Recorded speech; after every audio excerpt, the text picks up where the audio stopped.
Thanks everyone for showing up, for voluntarily putting yourself in this online space after the pandemic. What I want to do with my colleague, Simon Garcia, is I want to introduce a resource that we've created to support faculty of color.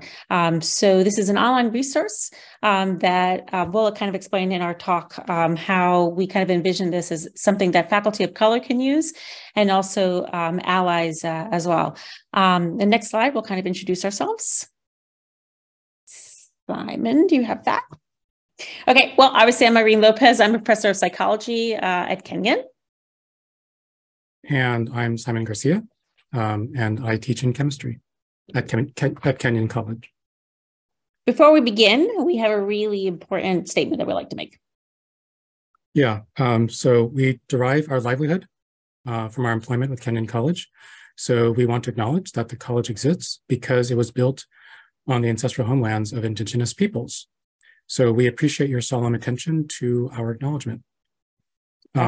This map is showing the disputed Treaty of Greenville, which in 1795 created a legal framework for US settlers to forcibly remove and harass Indigenous peoples from this region that we now call Ohio.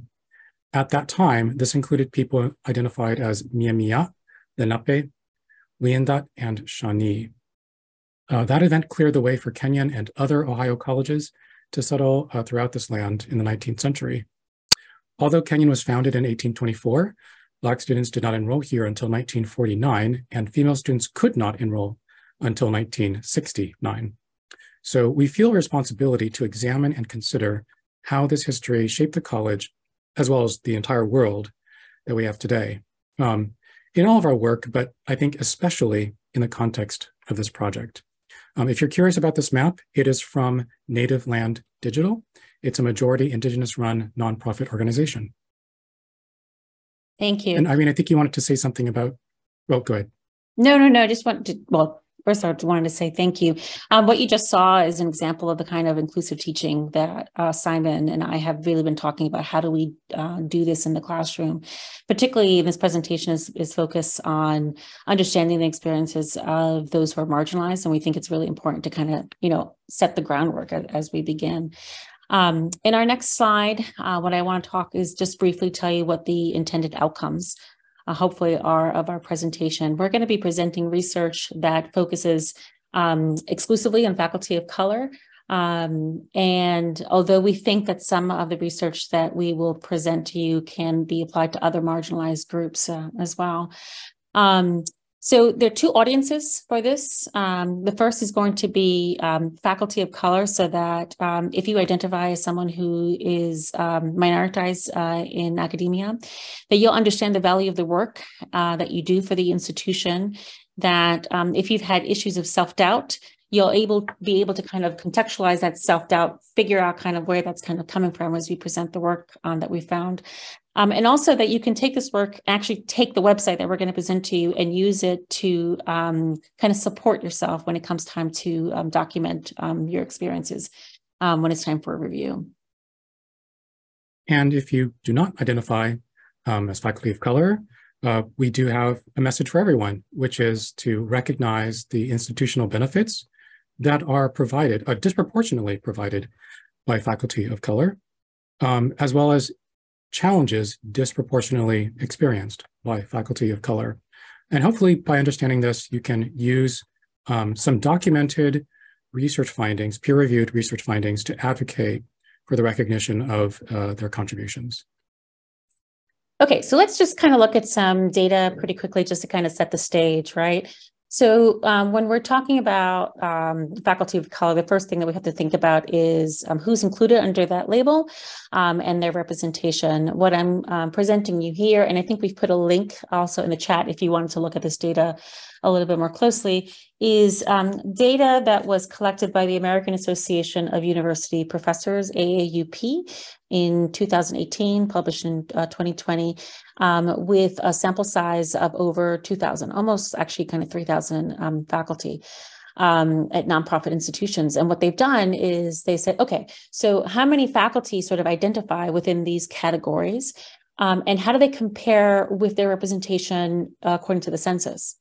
And so this is the data. So the first thing that sort of strikes as you see this is that overwhelmingly faculty that are represented by the AAUP, 3/4 are white. And that's greater than those whites in the general population. You see those percentage points there. You also see this category of underrepresented minorities, and we'll, in the next slide, I'll show you in a second, sort of unpack what that group is. If we can actually kind of go back a little bit more, Simon. And you'll also see that despite underrepresented minorities, about 1/3 of the US population, they only constitute about a little bit like 13% of faculty. Now, this data also sort of pulls out Asians, and you see kind of a reverse impact here. But what we want to say, however, is that category Asian is incredibly broad.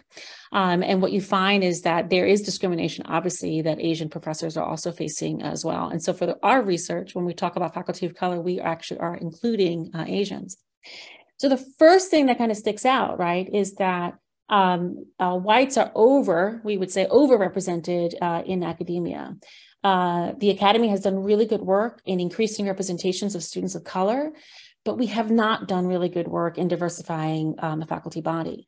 And this next slide that you see here sort of unpacks that underrepresented faculty, and you see that across at all levels, I'm so sorry, I have dogs here. You see across all levels of representation that whites are kind of represented. In the next slide that we see here, if we were to think about each of those bars as being 10%, you see that we have a really unbalanced academia going on here.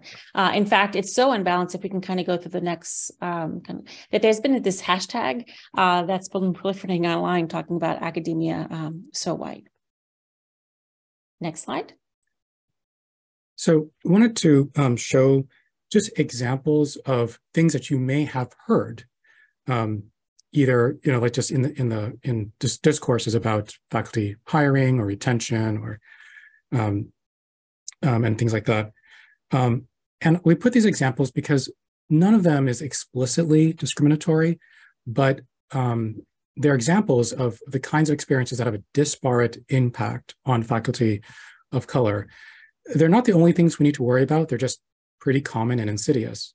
So I won't explain in detail the problems with each one, because we believe that everyone in academia has a responsibility to self-educate on this issue. But I want to highlight the last statement, which is we don't know that much about faculty of color because it's inaccurate. It's not true. We have found quite a bit of research on experiences and outcomes for faculty of color. And our hope is that the next time you hear anything like this or any of these other statements, you'll be primed to go and find that research and know at least one place to start. So if you want to follow along, I'm going to put the link in the chat right now, and then show you what that looks like. So this is a screen capture of the website itself. And I'm going to actually launch it and switch the screen sharing to that. So if it seems a little disjointed, that's what's happening. And I want to thank Simon for doing this, because I was like, there's no way I'm going to be managing this. I'm doing this. Right. So I'm going to stop sharing, but no one jump in and start sharing your screen. I'm going to share a different one now.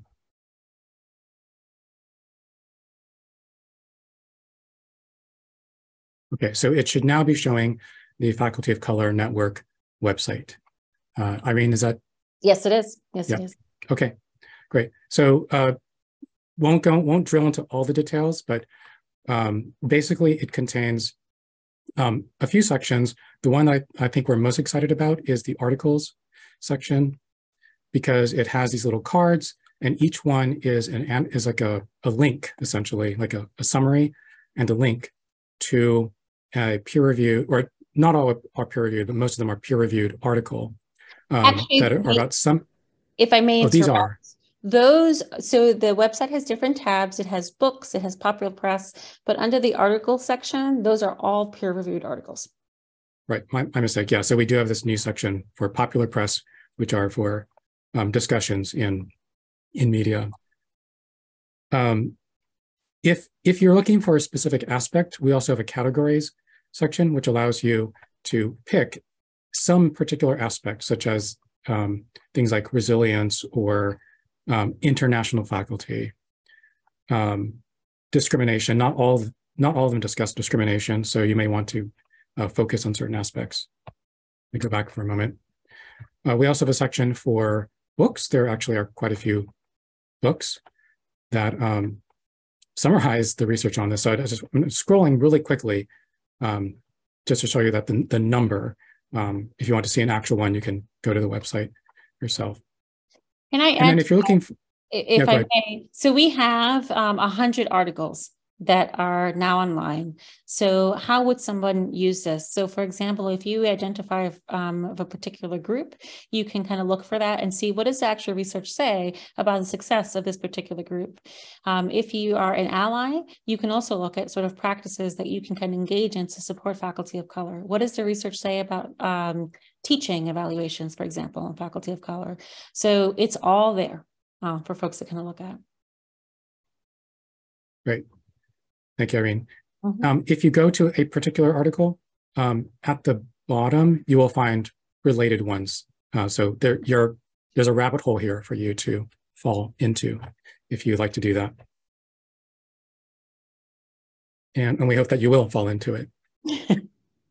Hold on, my earpiece just messed up.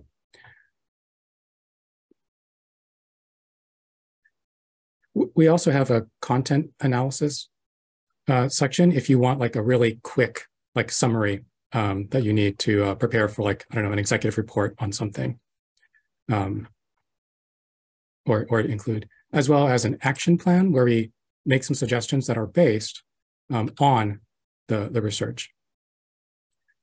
I think I've covered all the main aspects. Did I miss any, Irene? No, I would say that this is a really kind of a living website. And so we keep adding and we keep sort of chiseling our recommendations and action plans as well. So it's not static by any means. I'm going to stop sharing now and return back to our slide deck. So everyone, please bear with me.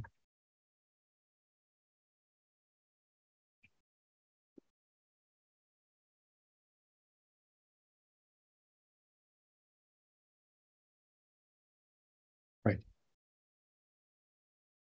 Okay, so based on our own kind of research on this, we've actually kind of learned quite a bit. And it's interesting because this is a topic that we are personally really invested in. In fact, this website came about as a result of sort of personal conversations that Simon and I have had. I sort of joke that, during the semester, we would run into each other's offices and say, like, I cannot believe what just happened, right? And we would want to talk to each other. And we thought, like, let's do this. Let's sort of, because as we're finding out, and we have a vested interest in learning about this, we also thought it would be really good for other people to kind of find out. So what have we found out? Well, we have found out that there is a very, not surprisingly, a positive impact on faculty of color at institutions. In particular, give me 1 second. The research has shown that faculty lead to diversifying the curriculum, lead to the creation of new programmings. Faculty of color are really highly invested in interdisciplinary programs. That's something that's really important. So when it's time, for example, for coming up for review and someone says that you are involved in a lot of other things, you can say, actually, that is the blueprint that we've actually found for other faculty of color, and that these things are actually really beneficial for the institution. Faculty of color provide culturally responsive teaching, and that this teaching is actually really helpful not only for minoritized students, but for white students as well. And that they also engage in a wider variety of pedagogical techniques, such as very targeted kind of self-disclosure that can kind of help students.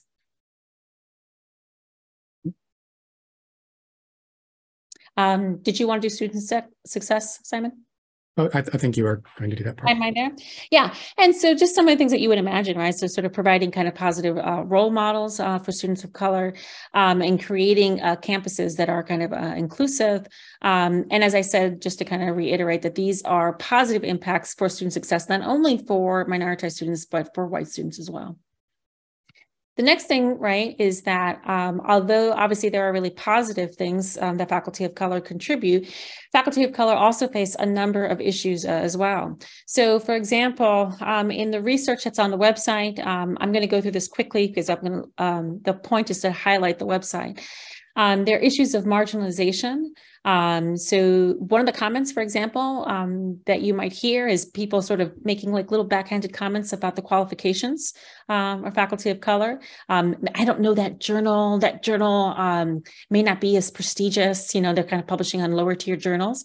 The other thing, by the way, also is the idea that faculty of color are their impact factor. They're not cited as much. And actually, I will tell you, it is true. Faculty of color are not cited as much as white faculty. And that is an indication of discrimination.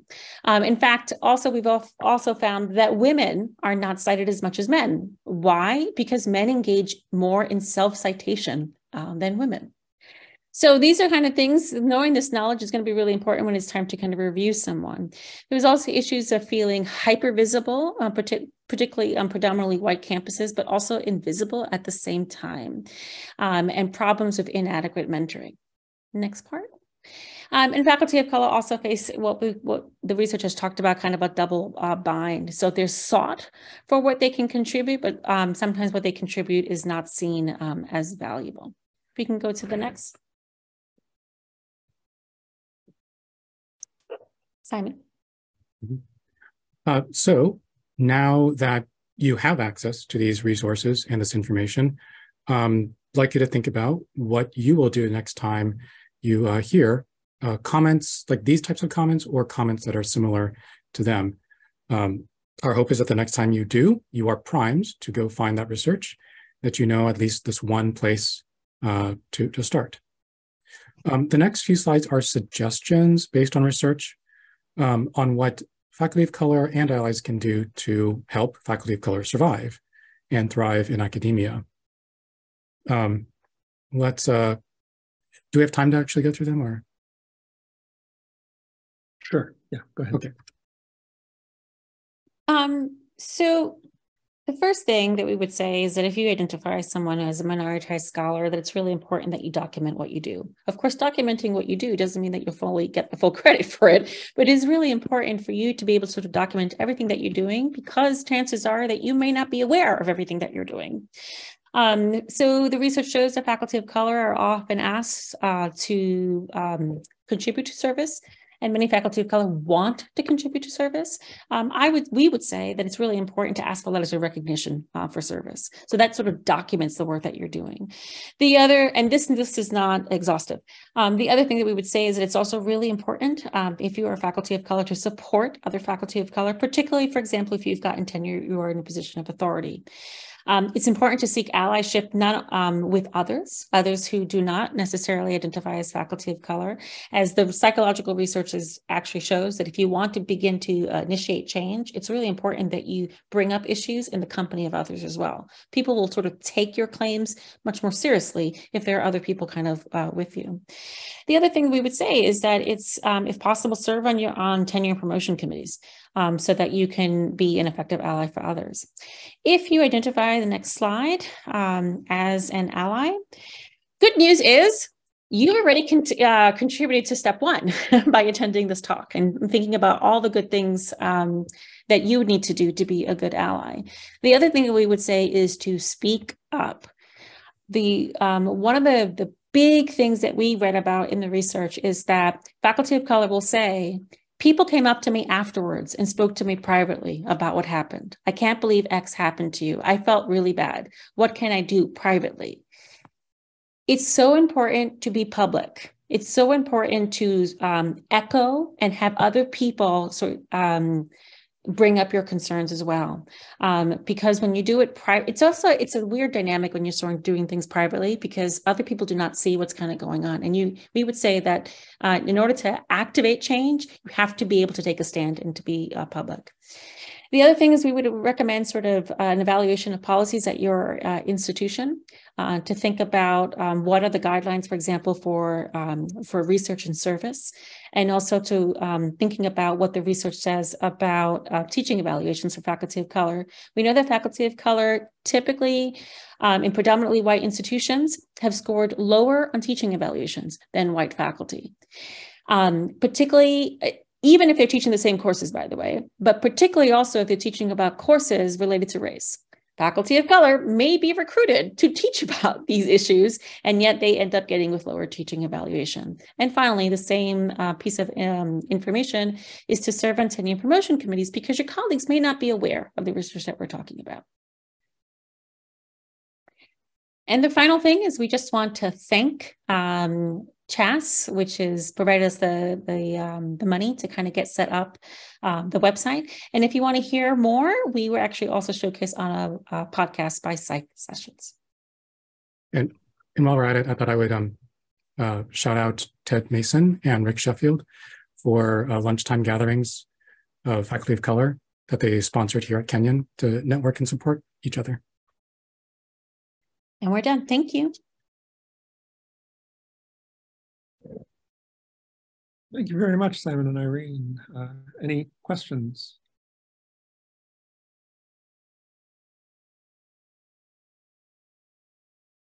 Have a hand up. David. Yeah, I was, thanks for the presentation, I really appreciate it.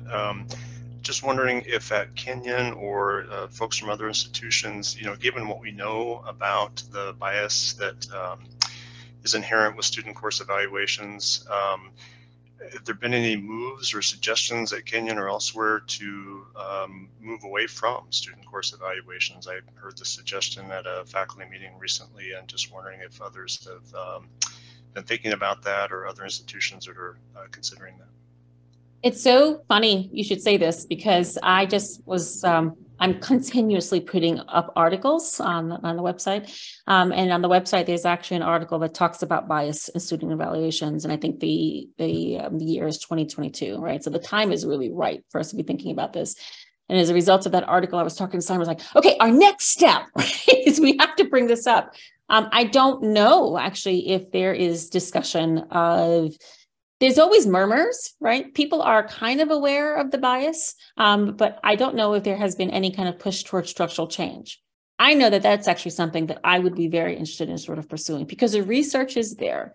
Student evaluations have been shown to be racist, homophobic, sexist, and transphobic as well. So thank you. But if my folks from Kenyon, if you know of anything, please feel free to chime in. But as far as I know, I don't know. Ed has his hand up. Yeah, hi. I'm going to wear two hats here. One is my professorial hat, actually three. One is having served on our tenure and promotion committee, and the other one is being an academic administrator. One of the things that's clear, we do have here at Kenyon a sort of standard teaching evaluation that is offered in each class, but I can tell you it counts very little, almost nothing in the review process. It confirms outliers, but I can tell you from my work with, by the way, I do sort of annual bias training with our tenure and promotion committee. And one of the things we talk about in those is the use of these of student teaching evaluations. It's hard to convince many of our junior faculty that we don't pay a whole lot of attention to them, because they're coming out of systems typically where the results of student teaching evaluations are used mechanically in many cases. But I can tell you here that we do not use them particularly very much at all. And I tend personally, I'll just say, I think of them not as teaching evaluations, but as student preference forms. They don't really tell you that much when you get down to it about how the pedagogy is operating in a class. That may be a function of our form, but there really has been no move at all to sort of to think of using these in any more insistent or intrusive way. In fact, the opposite is the case. If I may, I think I've seen something different within, and it could be a result of departments. So I also think, though, if we don't think that they are actually, I agree with you. I think they're preferences, right, rather than evaluations. Right. And if we want to, I think getting feedback on teaching is vital. There are things that we know that we can be doing as an institution to further that. So our colleagues could be doing structured evaluations. This is what works. This is what needs to be tweaked. This is what I saw in the beginning. This is what I saw in the end. And that kind of feedback, I think, is super helpful with regards to kind of teaching evaluations.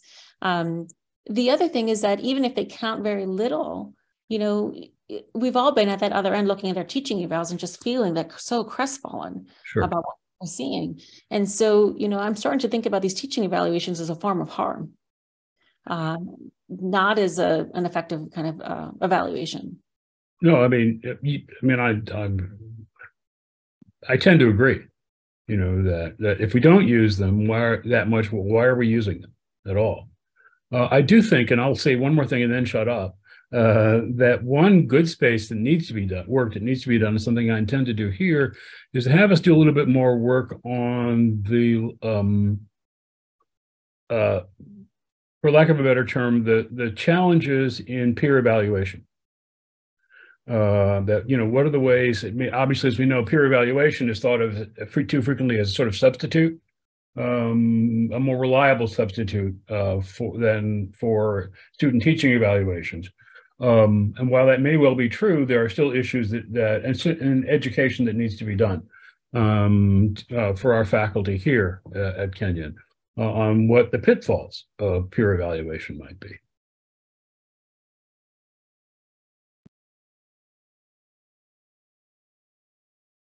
Are there any other comments or suggestions? The only other thing that's coming to mind, and I'm not sure to what extent it's in place in everybody's institutions or not, but skilled instructional coaching, there's also a place for that where the faculty member or the staff person or whatever adult wishes to be engaged in a dialogic coaching relationship. That can be really useful as well as potentially a third way or a supportive way, in addition and separate from an evaluation system. Yeah, I really like that. And the research also talks about the importance of sort of mentoring, right? Particularly kind of mentoring a faculty of color. So faculty of color need the same thing, right, as non-faculty of color, but so there are also additional concerns.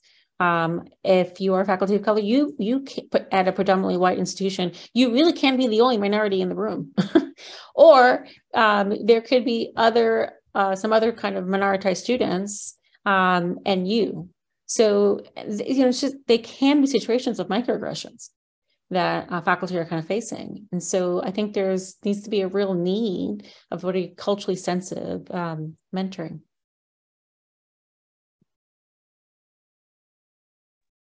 Joe?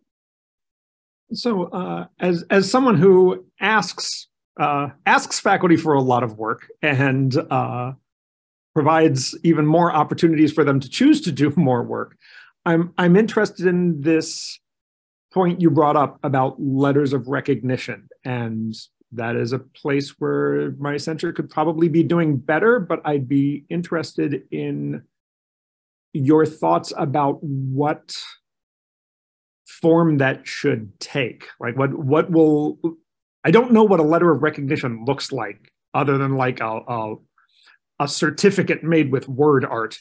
It could be like a participation award, right? So that's, what does that look like? If I want to address this, what am I biting off?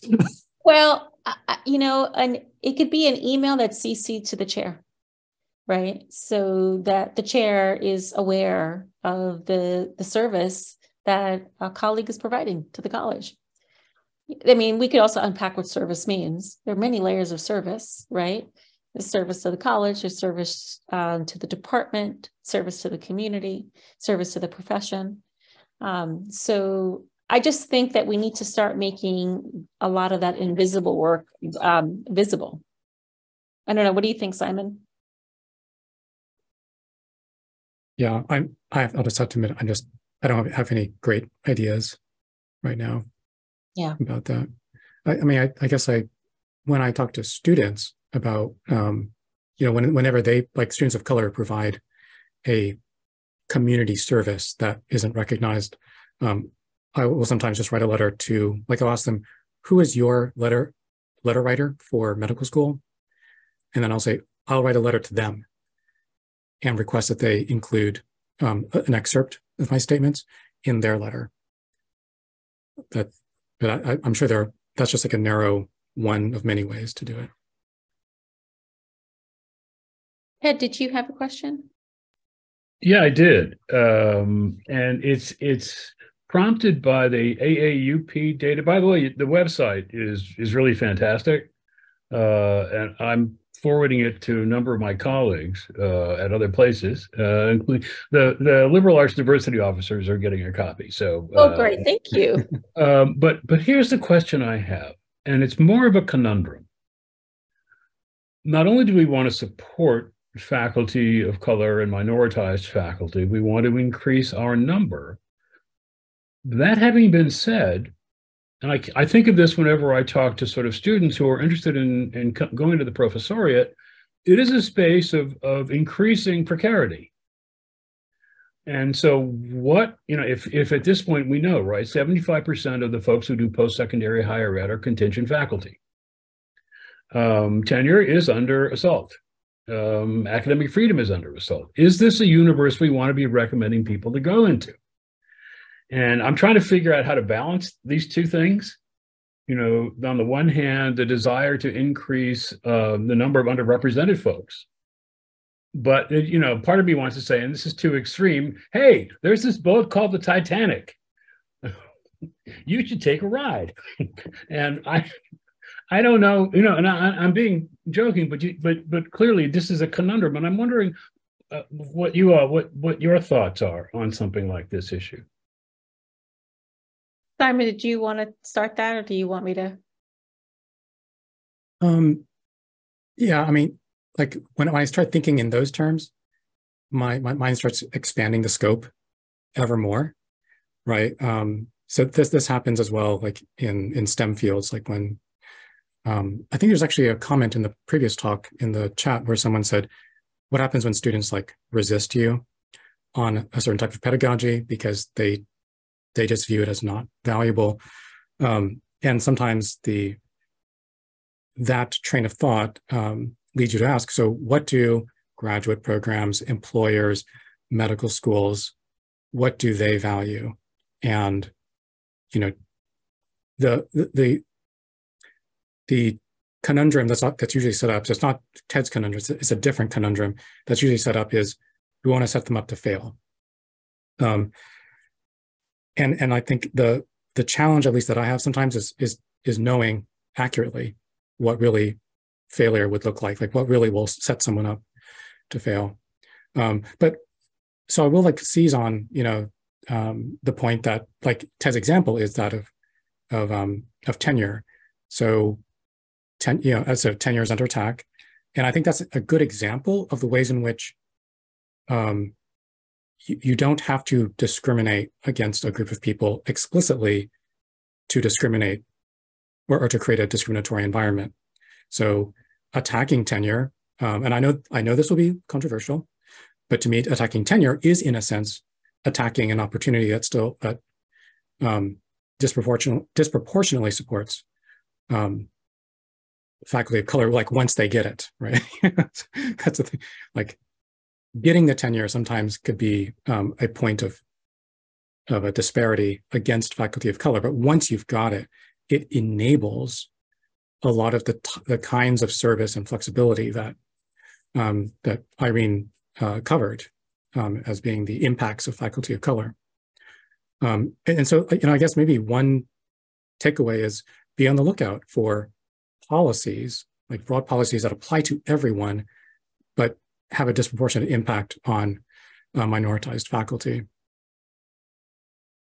Now that's not an answer, but it's my sort of I'm trying to keep the scope as local as possible.